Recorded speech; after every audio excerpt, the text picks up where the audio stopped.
একজন বিরাট ধনী তার একমাত্র মেয়ের বিয়ে দিলেন একজন দরিদ্র পরিবারের ছেলের সঙ্গে। মেয়েটি সুন্দরী ও শিক্ষিতা ছিল, কিন্তু ছেলেটি ছিল সাধারণ।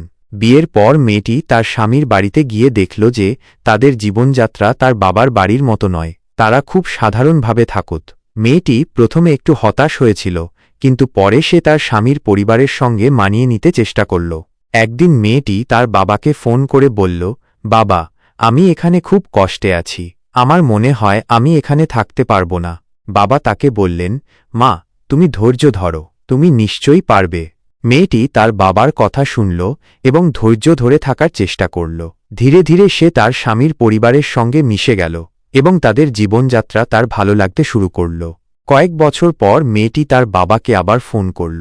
এবার সে বলল, বাবা, আমি এখন খুব সুখী, আমি আমার স্বামীর পরিবারকে খুব ভালোবাসি। বাবা খুব খুশি হলেন এবং মেয়েকে বললেন, মা, আমি জানতাম তুমি পারবে। এই গল্প থেকে আমরা শিখতে পারি যে ধৈর্য এবং ভালোবাসার মাধ্যমে যে কোনো কঠিন পরিস্থিতি মোকাবেলা করা সম্ভব।